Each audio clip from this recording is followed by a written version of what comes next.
समय पहले की बात है। एक छोटा सा गांव था। उस गांव में एक गरीब ब्राह्मण रहता था। उसके पास धन दौलत तो नहीं थी, लेकिन उसके पास एक बहुत बड़ा खजाना था, श्री कृष्ण पर अटूट विश्वास। वह ब्राह्मण रोज सुबह उठकर स्नान करता, भगवान श्री कृष्ण की मूर्ति के सामने दीपक जलाता और प्रेम से कहता, हे प्रभु, मेरे पास आपको देने के लिए कुछ नहीं है, बस मेरा सच्चा प्रेम स्वीकार कर लीजिए। उसकी भक्ति इतनी सच्ची थी कि पूरे गांव में लोग उसकी श्रद्धा की चर्चा करते थे। एक दिन उस ब्राह्मण को किसी काम से दूसरे गांव जाना पड़ा। रास्ता घने जंगल से होकर जाता था। लोग उसे बार बार समझा रहे थे, वहां मत जाओ, उस जंगल में डाकू रहते हैं। लेकिन ब्राह्मण मुस्कुराकर कहा, मुझे डर किस बात का, मेरे साथ मेरे कृष्ण हैं।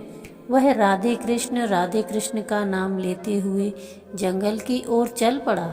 जंगल के बीच में अचानक कुछ डाकुओं ने उसे घेर लिया। उन्होंने कहा, जो कुछ भी तेरे पास है सब हमें दे दे। बेचारा ब्राह्मण घबरा गया। उसके पास देने के लिए कुछ भी नहीं था। डर के मारे उसकी आंखों से आंसू निकल आए। उसने आंखें बंद कर ली और पूरे विश्वास से पुकारा, हे मेरे कान्हा, अगर मेरी भक्ति सच्ची है तो आज मेरी रक्षा कीजिए। कहते हैं, सच्चे मन से की गई पुकार भगवान तक जरूर पहुंचती है। उसी समय अचानक वहां एक सुंदर बालक प्रकट हुआ। उसके हाथ में बांसुरी थी और चेहरे पर अद्भुत तेज था। उस बालक ने डाकुओं से कहा, इस ब्राह्मण को छोड़ दो। डाकू हंसने लगे और बोले, तू कौन है हमें रोकने वाला? लेकिन जैसे ही उन्होंने उस बालक की आंखों में देखा, उनके मन में डर बैठ गया। ऐसा लगा जैसे कोई दिव्य शक्ति सामने खड़ी हो। डाकू डरकर वहां से भाग गए। ब्राह्मण ने आंखें खोली तो देखा कि वह सुंदर बालक उसके सामने खड़ा है। ब्राह्मण समझ गया कि यह कोई साधारण बालक नहीं है। वह तुरंत उसके चरणों में गिर पड़ा और बोला, प्रभु, क्या आप मेरे कृष्ण हैं? बालक मुस्कुराया, बांसुरी बजाई और देखते ही देखते वहां से गायब हो गया।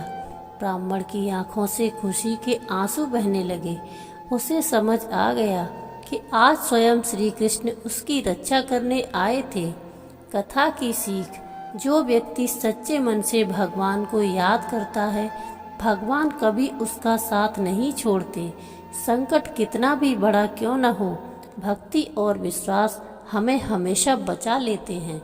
जय श्री कृष्णा। राधे राधे।